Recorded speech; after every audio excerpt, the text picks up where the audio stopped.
آپ ایک شاعر بھی ہیں، نقاد بھی ہیں، پروفیسر بھی ہیں۔ ان تین شعبوں میں آپ کے دل کے نزدیک کون سا شعبہ ہے؟ شاعری ایسا شعبہ ہے جس کے اندر یہ ساری چیزیں ضم ہو جاتی ہے۔ اس قدر گرد ہے اس آب و ہوا میں ہر سو، نخل احساس توانا ہی نہیں۔ کیا کہنا؟ ہاتھ آ جاتا ہے اس شخص کے دریا کا جس نے صحرا کبھی چھانا ہی نہیں آتا۔ کیا کہنا ہے؟ دل کو آزار لگانا ہی نہیں ہوتا ہے، اب تیرے دھیان میں جانا ہی۔ سر، لوگ یہ جاننا چاہیں گے اور میں بھی جاننا چاہتا ہوں کہ ایک نقاد کا یا تنقید کا جو ادب میں کردار ہے وہ کہاں تک ضروری اور اہم ہے، اور کیا تنقید سے ادب کو فائدہ بھی ہو رہا ہے یا الٹا نقصان ہی ہو رہا ہے؟ دیکھیے، تنقید جو ہے یہ تو ایک شعور کا نام ہے۔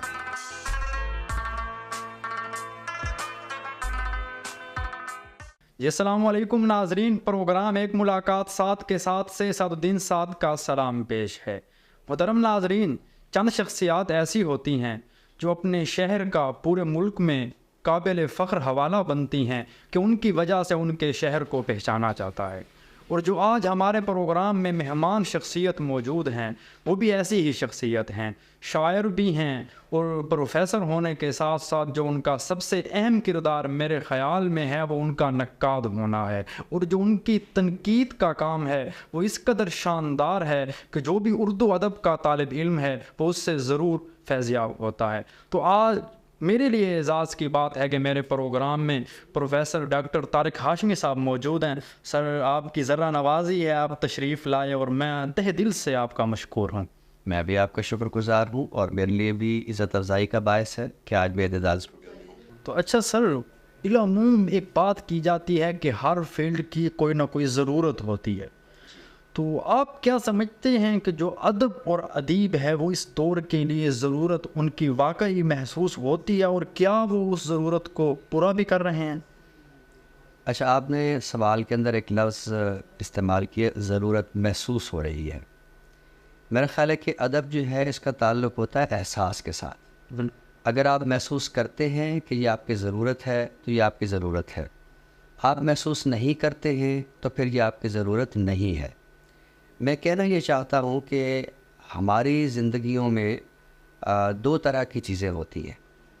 ایک وہ چیزیں ہوتی ہیں جو ہماری ضرورت ہوتی ہیں، ہم کھانا کھاتے ہیں، ہم پانی پیتے ہیں، ہم زندہ رہنے کے لیے لباس پہنتے ہیں، ہم ایک گھر میں رہتے ہیں، چہار دیواری ہماری ضرورت ہوتی ہے۔ لیکن موسیقی سننا، شاعری پڑھنا، پھول سونگنا، یہ ہماری مادی ضرورت نہیں ہوتی، بالکل، یہ ہمارے احساس پر مبنی ہے۔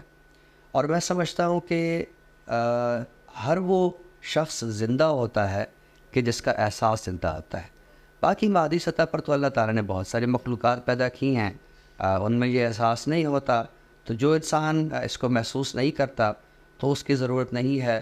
میں اس موقع پہ خلیل راجپوری کا ایک شعر اپنے طالب علموں کو سنایا کرتا ہوں کہ شاعری نے مجھے انسان بنایا ہے خلیل، ہاں، میں وہ شیشہ تھا کہ دنیا سے چمکتا ہی نہ تھا۔ کیا کہنے۔ تو کوئی اگر ایک اپنی زنگ آلود آئینے والی زندگی گزار رہا ہے تو یہ اس کا مردہ احساس ہے۔ تو اچھا سر، آپ ایک شاعر بھی ہیں، نقاد بھی ہیں، پروفیسر بھی ہیں۔ ان تین شعبوں میں آپ کے دل کے نزدیک کون سا شعبہ ہے؟ شاعری ایسا شعبہ ہے جس کے اندر یہ ساری چیزیں ضم ہو جاتی ہے۔ یعنی میں نے اپنا جو ادبی سفر ہے وہ شعر کہنے سے شروع کیا، اور بہت دلچسپ بات یہ ہے کہ جیسے آج کل طالب علم کہتے ہیں کہ کسی اور شعبے میں داخلہ نہیں ملا تو ہم نے اردو میں داخلہ لے لیا۔ بالکل سر، میں نے تو ابھی مجھے یاد ہے میں 9ویں کلاس میں تھا، اور میں نے اپنے اردو کے استاد تسلیم فیروز صاحب کو اپنا منصوبہ بتا دیا کہ میں نے ایم اے اردو کرنا ہے، اور وہ بھی اورینٹل کالج لاہور سے کرنا ہے۔ یعنی شروع ہی سے ایک بات ذہن میں بٹھائی، میں نے اردو ہی کرنا۔ ہاں، یہ یعنی میں اس میں بائی چانس نہیں آیا، میں اس میں بائی چوائس آیا۔ کیا؟ اور پھر میں وہاں چلا گیا تو پھر جو میری ایک اکیڈیمک تربیت ہے وہ بھی بہت اچھی ہو گئی، اور پھر ظاہر ہے کہ میں تنقید کی طرف بھی آ گیا، اور بائی پروفیشن میں پروفیسر ہو گیا۔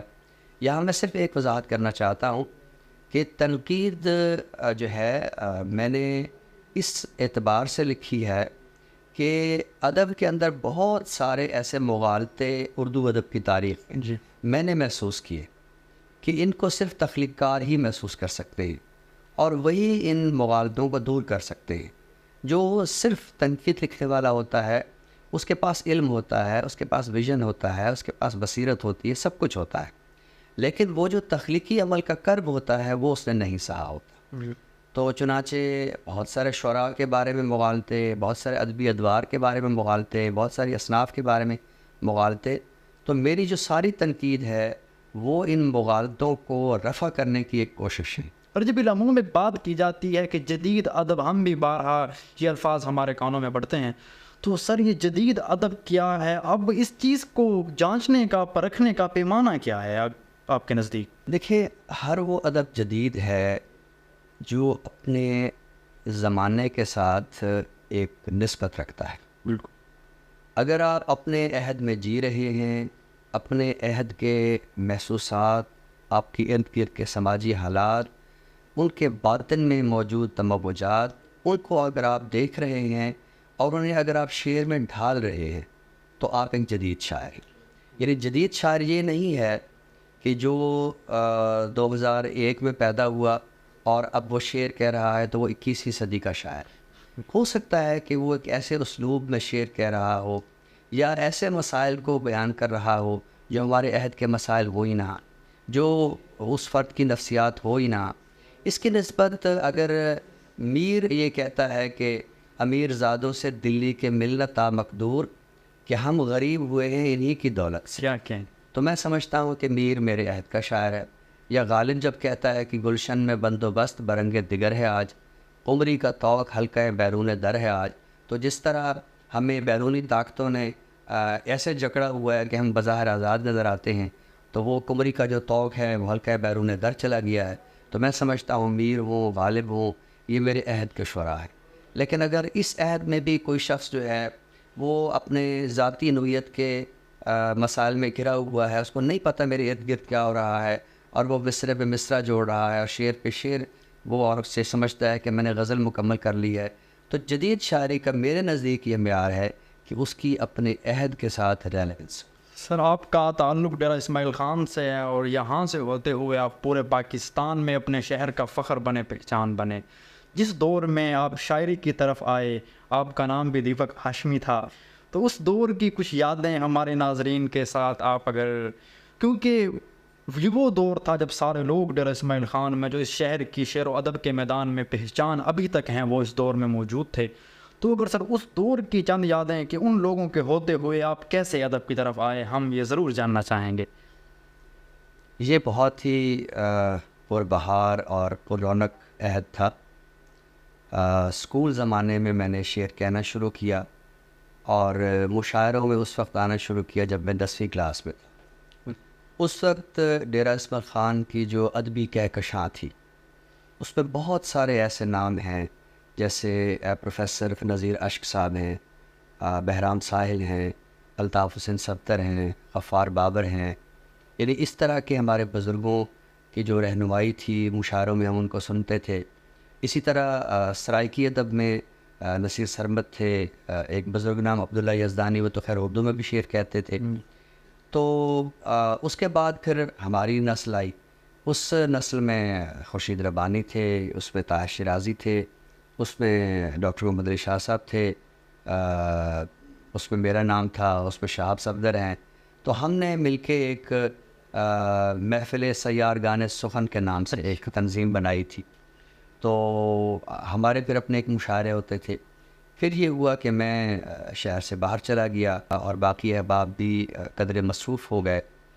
اچھا, اس کے بعد پھر ایک تھوڑی سی اندیشے والی فضا آئی کہ ہمارے بعد جو تھا نا کوئی نئی نسل ہمیں شعری لحاظ سے نہیں نظر آ رہی تھی. تو اس کی بنیادی وجہ یہ نہیں تھی کہ تخلیقی جو وفور تھا وہ ختم ہو گیا تھا اس شہر میں, یا اس شہر کی مٹی میں, اس کی خمیر میں جو شعریت تھی وہ ختم ہو گئی, بلکہ جو ایک آگ اور خون کا جو ایک کھیل یہاں کھیلا گیا تو اس کی وجہ سے وہ مشاعروں کی رونق نہ رہی, نوجوان کسی ادبی محفل میں نہیں آ رہے تھے, اور چونکہ ایک فضا نہیں تھی تو میں یہ سوچ رہا تھا کہ شاید ڈیرہ اسماعیل خان میں بس پھر ہماری آخری نسل تھی. لیکن اب جب میں ڈیرہ اسماعیل خان گزشتہ سال ڈیڑھ سے آ رہا ہوں تو میں دیکھ رہا ہوں کہ اتنے تازہ دم اور تازہ کار اور ہونہار شعراء ابھرے ہیں. میں نے ان پر 2-3 مضامین بھی لکھے ہیں. وہ مضامین میں نے مختلف سیمیناروں میں پیش بھی کیے ہیں. تو مجھے ڈیرہ اسماعیل خان جو ہے یہ مجھ تک ایک کال پہنچا ہے احمد فراز کا کہ وہ کہا کرتے تھے کہ خیبر پختونخوا کا جو ادبی دارالحکومت ہے وہ ڈیرہ اسماعیل خان. کیا کہنے تو اچھا سر، باتیں تو ہو ہی رہی ہیں. اگر پروگرام کے درمیان میں ہی میں یہ خواہش رکھتا ہوں کہ آپ کے چند اشعار بھی ہمارے ناظرین کے گوش گزار ہو جائیں، تاکہ وہ جو چاہنے والے ہیں، آپ کے جو دیکھنے والے ہیں، سننے والے ہیں، وہ تو ظاہر اس انتظار میں بھی بیٹھے ہوں گے کہ ڈاکٹر طارق ہاشمی صاحب کے چند اشعار بھی ہو جائیں. جی سر. دل کو آزار لگانا ہی نہیں ہوتا ہے. ہاں، دل کو آزار لگانا ہی نہیں ہوتا ہے. اب تیرے دھیان میں جانا ہی نہیں ہوتا ہے. اب تیرے دھیان میں جانا ہی نہیں ہوتا ہے. صف بصف دیر سے پلکوں پہ رکے ہیں آنسو. صف بصف دیر سے پلکوں پر کیا صف بصف دیر سے پلکوں پہ رکے ہیں آنسو. قافلہ آگے روانہ ہی نہیں. کیا کہنے. صف بصف دیر سے پلکوں پہ رکے ہیں آنسو. قافلہ آگے روانہ ہی نہیں ہوتا ہے. مانگ لیتا ہے دل و جان وہ ہنستے ہنستے. مانگ لیتا ہے دل و جان وہ ہنستے ہنستے. اور میرے پاس بہانہ ہی نہیں. کیا کہنے. مانگ لیتا ہے دل و جان وہ ہنستے ہنستے، اور میرے پاس بہانہ ہی نہیں ہوتا ہے. مشورہ کرنے کو جاتے تھے کبھی مجنوں سے. مشورہ کرنے کو جاتے تھے کبھی مجنوں سے. دشت میں اب کوئی دانہ ہی نہیں. کیا دشت میں اب کوئی دانہ ہی نہیں ہوتا ہے. اس قدر گرد ہے اس آب و ہوا میں ہر سو. اس قدر گرد ہے اس آب و ہوا میں ہر سو. نخل احساس توانا ہی نہیں. کیا نخل احساس توانا ہی نہیں ہوتا ہے. ہاتھ آ جاتا ہے اس شخص کے دریا تاریک جس نے صحرا کبھی چھانا ہی نہیں ہوتا. کیا کہنا. جس کے صحرا کبھی چھانا ہی نہیں ہوتا ہے. دل کو آزار لگانا ہی نہیں ہوتا ہے. اب تیرے دھیان میں جانا ہی نہیں. سر کیا کہنے. سر اچھا، بالعموم ابھی جو دیکھا گیا ہے کہ شاعری پر کام کم ہو رہا ہے، اور جو ناول ہے، فکشن ہے، ان کا رجحان بہت زیادہ ہے. مختلف پبلشر ہیں جو چھاپتے بھی ناول زیادہ ہیں، اور ناول مقبول بھی زیادہ ہوتے ہیں، افسانے بھی مقبول ہوتے ہیں. لیکن اب شاعری کی بک کا ہمیں کچھ ایسا منظر نظر نہیں آ رہا. کیا آپ سمجھتے ہیں واقعی ایسا ہے؟ اگر واقعی ایسا ہے تو اس کی کیا وجوہات ہیں؟ دیکھیے، میں نے اکثر پلیٹ فارمز پہ یہ شکوہ کیا ہے کہ ہماری تنقید جو ہے وہ یا تو نظری مباحث میں الجھی رہتی ہے، یا اس کی اگر تخلیقی ادب کی طرف توجہ ہے تو وہ فکشن ہے. اچھا، دلچسپ بات یہ ہے کہ فکشن پر بھی جب لکھتے ہیں تو پھر وہ مثالیں عالمی فکشن کی دیتے ہیں. یعنی ہمارے ہاں جو فکشن کی اٹھان ہے، میں سمجھتا ہوں کہ ایک وقت تھا کہ ہمارے ہاں بہت اچھا ناول لکھا جا رہا تھا. لیکن یہ زمانہ ہے قرۃ العین حیدر، آگ کا دریا والی. یہ وہ زمانہ ہے جو قرۃ العین حیدر، عبداللہ حسین، شوکت صدیقی. اس کے بعد ہمارے ناول پہ ایک زوال ہے. اس زوال کی کئی وجوہ ہیں، اس پر میں روشنی نہیں ڈالنا چاہتا. اور پھر ہمارا ناول کا 21ویں صدی میں ابھی اس نے ایک دوبارہ اٹھان اختیار کی ہے. بالکل.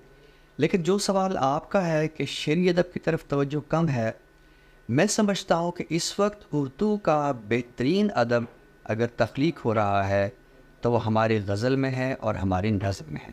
ہمارا جو بہترین تجربہ ہے، میں نے پچھلے دنوں مجھے ایک صاحب نے ایک انگلش ناول کا ایک خلاصہ بتایا، اور اس کا یہ کہا کہ آخر میں یہ ہوتا ہے کہ ایک ہجوم ہے وہ جا رہا ہے، اور ہجوم کا ہر فرد تنہائی محسوس کر رہا ہے. تو میں نے کہا دیکھیں ہماری غزل کے شاعر نے کیا خوبصورت شعر کہا ہے کہ میں ایسے جم کھٹے میں کھو گیا ہوں جہاں میرے سوا کوئی نہیں ہے. بالکل. اسی طرح ایک ابھی عالمی سطح پر ایک ناول مقبول ہوا، اس کا اردو ترجمہ ہوا ہے اندھے لوگ کے نام سے. تو اس میں ایک وبا دکھائی گئی ہے کہ لوگ نابینا ہونا شروع ہو گئے، اور پھر سال ڈیڑھ بعد جب وبا ختم ہو جاتی ہے تو آخر میں وہ کہتے ہیں کہ ہم اندھے نہیں ہوئے تھے لیکن ہم دیکھ نہیں سکتے۔ تو میں نے اکبر کا شعر سنایا کہ ہم لوگ جا رہے ہیں کدھر دیکھتے نہیں، آنکھیں خدا نے دی ہیں مگر دیکھتے نہیں۔ تو میں سمجھتا ہوں کہ ہمارے نقاد کو جدید شاعری میں جو طرز احساس ایک بڑا نکھر کا سامنے آ رہا ہے، میرا یعنی فکشن سے کوئی قد یا عناد یا نہیں ہے، لیکن ذاتی طور سے میں سمجھتا ہوں کہ ہمارا بہترین تخلیقی اظہار جو ہے وہ شاعری میں ہو رہا ہے، اور شاعری کے اندر جب ہم اس طرز احساس کو تلاش کریں گے تو میں سمجھتا ہوں کہ ہماری تنقید کا بھی روپ نکھرے گا۔ سر اچھا، آپ بھی ماشاء اللہ سے ایک معروف نقاد ہیں اور تنقید میں آپ کا بڑا کام ہے۔ سر لوگ یہ جاننا چاہیں گے اور میں بھی جاننا چاہتا ہوں کہ ایک نقاد کا یا تنقید کا جو ادب میں کردار ہے وہ کہاں تک ضروری اور اہم ہے، اور کیا تنقید سے ادب کو فائدہ بھی ہو رہا ہے یا الٹا نقصان ہی ہو رہا ہے؟ دیکھیے، تنقید جو ہے یہ تو ایک شعور کا نام ہے۔ ایک زمانے میں انسان غاروں میں رہتا تھا اور درختوں کی چھالوں سے اپنے پتوں سے جو ہے وہ اپنا وجود ڈھانپتا تھا، لیکن اس وقت آپ دیکھیے فن تعمیر سے لے کر تو فن لباس تک اس نے کتنی زیادہ ترقی کی۔ بالکل۔ تو اگر انسان میں تنقیدی شعور نہ ہوتا تو وہ غاروں میں رہتا، ہم بھی یہاں جو ہے وہ درختوں کی چھالوں سے اپنے وجود کو ڈھانپے بیٹھے ہوتے۔ تو زندگی کا شعور جو ہے جس طرح اور شعبوں میں ہے تنقید کا شعور، تو اسی طرح ادب کے اندر بھی ہے کہ نقاد جو ہوتا ہے، پہلی تو بات یہ ہے کہ خود تخلیق کار کے باطن میں ایک نقاد ہوتا ہے۔ جیسے میں نے شروع میں یہ بات عرض کی کہ میں تنقید کی طرف آیا ہی اس لیے آج سے تھا کہ میں ادب کے کچھ مغالطوں کو دور کرنا چاہ رہا تھا۔ تو ایک تو آپ اگر بڑے شاعروں کی کبھی بیاضیں دیکھیں، اقبال کی بیاضیں آپ دیکھیں تو آپ کو مصروں پہ مصرے جو ہے وہ کٹے ہوئے نظر آئیں گے۔